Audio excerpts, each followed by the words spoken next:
السلام عليكم ورحمة الله وبركاته ውድና የተከበራችሁ የቻናሌ ቤተሰብ ውድ ተከታዮቼ እንዴት ናችሁ? ደህና ናችሁ ወይ? በእኔ ጋር ሁሉም ሰላም አልহামዱሊላህ። በያላችሁበት የአላህ ሰላም እዝነቱ አይለያችሁ ላለሁኝ። ለቻናሌ አዲስ የሆናችሁ ላይክ እና ሰብስክራይብ ሼር ያደረጋችሁ ቤተሰብ ሆኖ እንዲሁም ነባሮች ለምትሰጡኝ አስተያየት ከልብ አመሰግናለሁኝ። የዛሬው ታሪካችን ማለት ነው ከነብያት ታሪክ የሉጥ አለይሂ ሰላም ታሪክ ይሆናል። ክፍል 1 የሉጥ ህዝቦች ነብያቸውን በምድር ላይም ብልሹነት አነገሱ።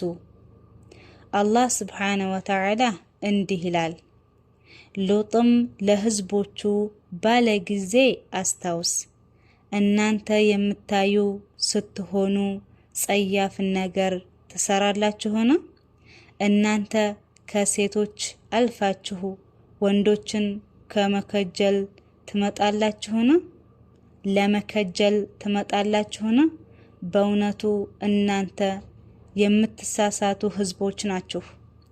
እነዚህ ህዝቦች በምስራቃዊ ዮርዳኖስ ይኖሩ ነበር። ይህ ቦታ በሙት ባህር አቅራቢያ ይገኛል። በአካባቢው 5 መንደሮች ነበሩ። እነርሱም ሰዱም፣ ኡምራ፣ አደማህ፣ ሱወይም፣ ባሊዓ ናቸው። ሉጥ አለይሂ ሰላም በዋናው መንደሩ ሰዱም ይኖሩ ነበር።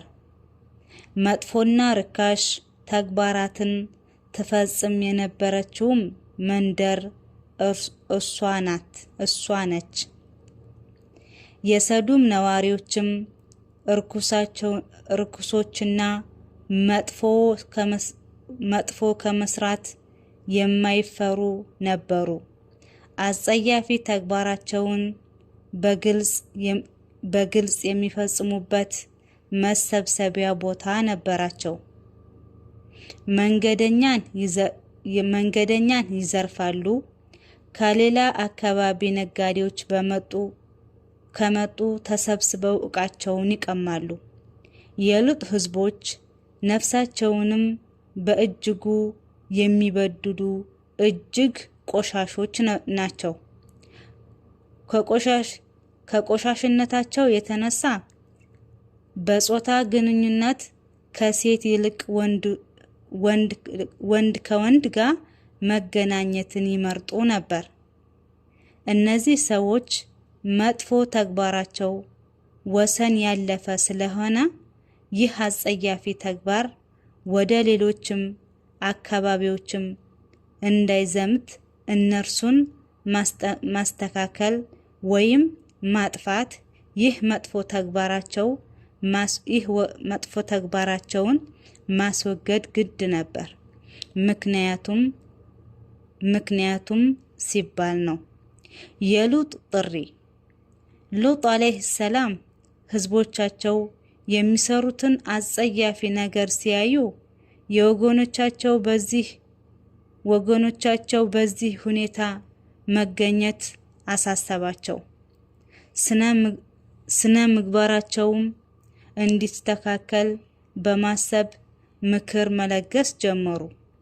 የሉጥ ጥሪ ስነ ምግባራቸውም በእጅጉ ለተበላሹና ቀልባቸው ለደረቀ ሰዎች የሚረዳ በመልካም ተግባር ማዘዝና ከመጥፎ መከልከል ነበር።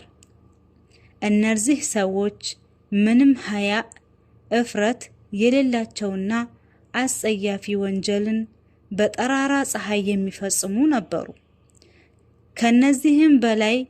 ከዚህም በላይ ሴት ከማግባት አላህ የፈቀደላቸውን ግንኙነት መፈጸም ትተው ከወንዶች ጋር በመገናኘት ማንም አድርጎት የማያውቀውን አጸያፊ ተግባር ይፈጽሙ ነበር። ስለዚህም አላህ Subhanahu Wa Ta'ala ሉጥ አለይሂ ሰላም ወደ እነዚህ ህዝቦች ሄደው ከቆሻሻ ተግባራቸው እንዲጸዱ ጥሪ እንዲያደርጉላቸው ላካቸው። ሉጥ አለይሂ ሰላም የነብዩ ኢብራሂም አለይሂ ሰላም የወንድም ልጅ ሲሆኑ በኢራቅ ባቢል ነበር የተወለዱት። ነብዩ ኢብራሂም አለይሂ ሰላም ወደ ተውሂድ ጥሪ ሲያደርጉ አምነው ከሳቸው ጋር ወደ ሻም አካባቢ ስደት በመሄድ በምስራቅ ዮርዳኖስ በሚገኘው ሱዲም ሸለቆ አካባቢ ሰፈሩ። በአካባቢው ተመሳሳይ ጾታ ግንኙነት የምትፈጽም ሰዱም የምትባል መንደር ነበረች። አላህ ሱብሓነሁ ወተዓላ የነብዩላህ ሉጥን ወደ ስዱም አካባቢዋ ህዝቦች አላህን ብቻ እንዲያመልኩና ከመጥፎ ተግባራቸው እንዲርቁ ለማስተማርና ወንድ ለወንድ ግንኙነት መፈጸማቸውን ትተው አላህ የፈቀደላቸውን ሴቶቻቸውንም በማግባት ግንኙነት እንዲፈጽሙ እንዲያዟቸው አላህ ሉጥን ላካቸው።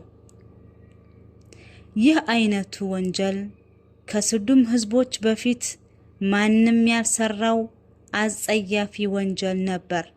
ነብዩላህ ሉጥ አለይሂ ሰላም አትጠነቀቁምን? እኔ ለናንተ ታማኝ መልእክተኛ ነኝ፣ አላህንም ፍሩ ታዘዙም አላቸው። እንዲሁም ሉጥ እያዘኑላቸው ለዘብ ባለ ቃል በእርሱም ላይ ምንም ዋጋ አልለምናችሁም፣ ዋጋዬ በዓለማት ጌታ ላይ እንጂ በሌላ አይደለም በማለት አስገነዘቧቸው። በዚህ ቃላቸው ውስጥ ሉጥ አለይሂ ሰላም ከነሱ ዓላማዊ ጥቅም እንደማይሹና ብቸኛው ፍላጎታቸው የነሱ ማስተካከልና አላህን ብቻ ማምለካቸው እንደሆነ አስረዷቸው። በመቀጠልም ሉጥ አለይሂ ሰላም ወደ እነዚህ ሰዎች አጸያፊ ተግባር በመዞር የሚከተለውን ተናገሯቸው። ሉጥንም ለህዝቦቹ ባለ ጊዜ አስታውስ፣ እናንተ የምታዩ ስትሆኑ ጸያፍን ነገር ትሰራላችሁን? እናንተ ከሴቶች ወንዶችን ለመከጀል ትመጣላችሁን? በእውነቱ እናንተ የተሳሳታችሁ ህዝቦች ናችሁ። የሰዶም ሰዎች አጸያፊ ተግባራቸውን በግልጽና በስብሰባ ቦታዎች ሁሉ ሳይቀር በመፈጸማቸው ሉጥን በጣም አሳዘነ። ሉጥ አለይሂ ሰላም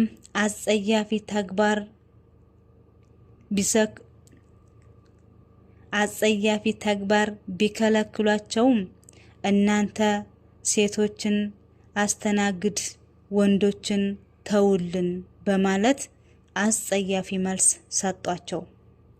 ይህ ሁሉ ቢሆንም ነብዩላህ ሉጥ አለይሂ ሰላም ተስፋ ባለመቁረጥ የተለያዩ ማስረጃዎችን በመጥቀስ ጥሪያቸው እውን መሆኑን ሊያሳምኗቸው ሞከሩ። ነገር ግን ድካማቸው ከንቱ ነበር። ቀናት ወራት አመትን እየተኩ ዘመኑ ሄደ። ሉጥም ዳዕዋቸውን ቀጠሉ። ነገር ግን ከቤተሰቦቻቸው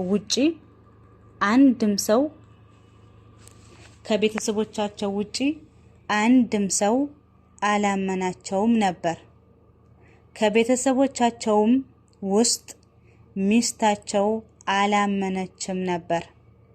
ውድና የተከበራችሁ የቻናሌ ቤተሰብ ተከታዮቼ ውዶችዬ ኢንሻአላህ ደግሞ በክፍል 2 የነብዩላህ ሉጥ አለይሂ ሰላም ታሪክ ማለት ነው እንቀጥላለን። እስከዛ እስከምንገናኝ በያላችሁበት አላህ Subhanahu Wa Ta'ala ከሁሉም ነገር ይጠብቃችሁ። ቸር ሰንብቱልኝ ማለት ነው። ደህና ሁኑ። አሰላሙ አለይኩም ወራህመቱላሂ ወበረካቱ።